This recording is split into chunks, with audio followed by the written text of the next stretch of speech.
शन्नो वातः संवरुणः शन्नो मित्रः संवरुणः शन्नो भवत्वर्यमा शन्न इन्द्रो बृहस्पतिः शन्नो विष्णु रुक्रमः।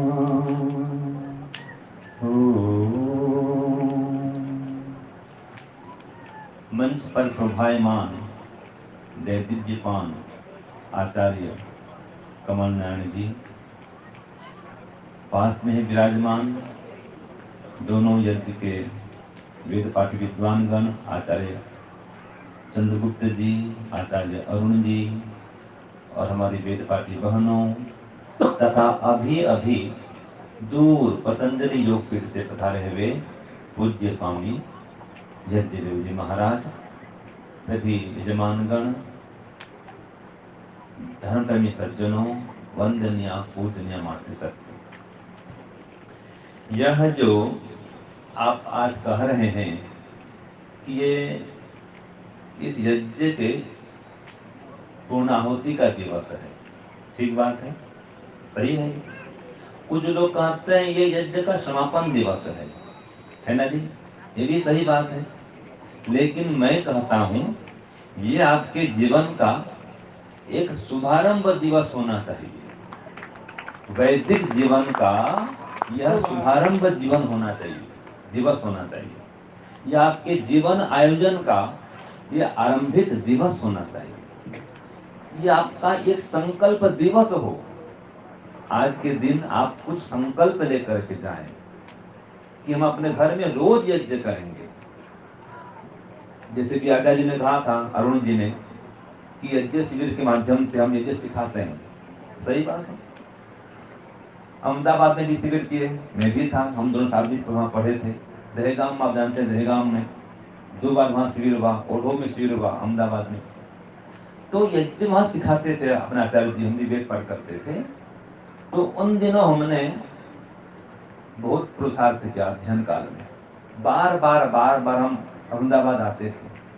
वहाँ पर एक है रिलीफ रोड, जो कभी गया होगा अहमदाबाद पता होगा, वहाँ पर है रिलीफ रोड। तो वहाँ पर रेलवे के सामने ही रोड है वो, वहाँ पर लिखा हुआ था उस जमाने में हम जब पढ़ते थे कि अहमदाबादियों मरसो अन्य पर्यावरण प्रदूषण तमने मार से। ठीक है, अभी तो विचित्र बात है भाई। तो मैंने सोचा भी इसका क्या उपाय किया जाएगा। तो मैंने फिर कहा कि अहमदाबादियों बचसो अने यज्ञ हवन तमने बचाओ से। तो जो इसको हम समझें, ये बहुत ही जीवन प्रदायक यह कर्मकांड है। कीर्ति भाई जी अहमदाबाद से पधारे हुए हैं, 100 हवन कुंड हम मंगाए थे।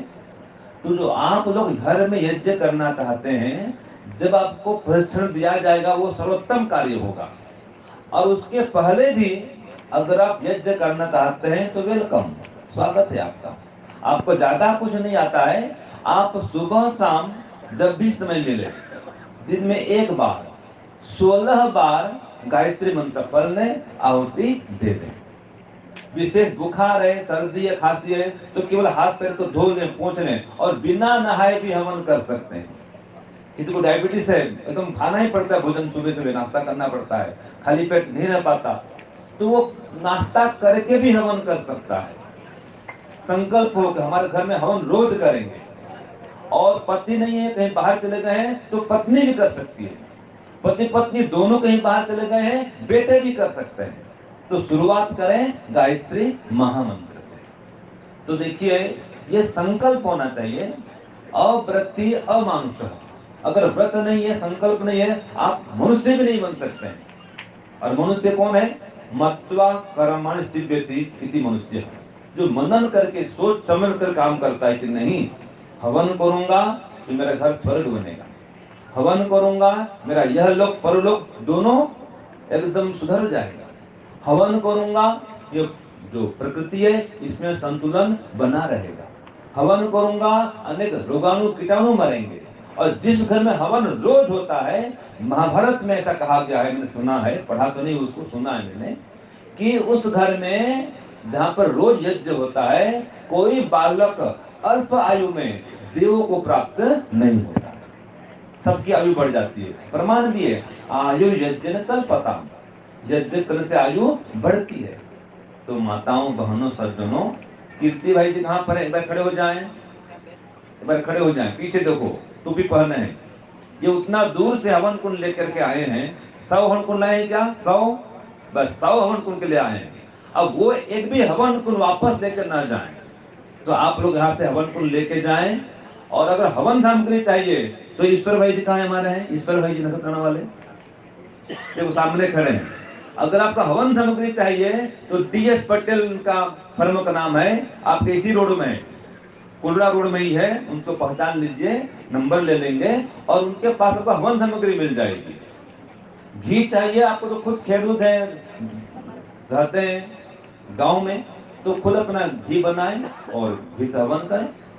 तो घी नहीं मिलता है तो आपत्ति काल में तिल के तेल से भी हवन कर सकते हैं, क्यों आचार्य जी, तिल का तेल, सरसों तेल, ये भी आपत्ति काल में चल सकता है, लेकिन भैंस का घी नहीं होना चाहिए, वो हानिकारक है। जर्सी घी भी नहीं होना चाहिए, देसी गाय का घी हो, उससे हवन करें।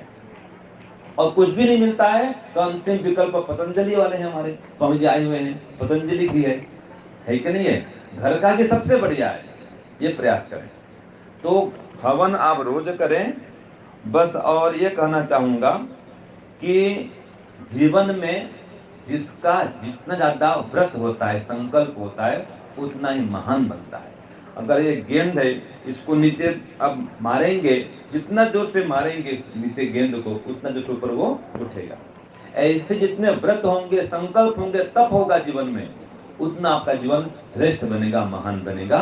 तो आप कुछ चीजें भूल के मत जाना, यहाँ पर आए हैं। एक तो परम पिता परमात्मा का मुख्य नाम ओम है, वो सब जगह रहता है, हमारे अंदर भी है। रोज सुबह शाम कम से कम 10 मिनट भी आप ओम का जप करना और गायत्री मंत्र का जप करना, ये भूलना नहीं। रोज कम से कम न कर सकें तो सप्ताह में एक बार भी आप यज्ञ और हवन करना। तो कहा गया है, भूल मत जाना ये नाम प्रभु ओम का, भूल मत जाना ये नाम प्रभु ओम का, नाम प्रभु ओम का, काम प्रभु ओम का, नाम प्रभु ओम का, काम प्रभु ओम का, भूल मत जाना ये नाम प्रभु, भूल मत जाना ये नाम प्रभु का।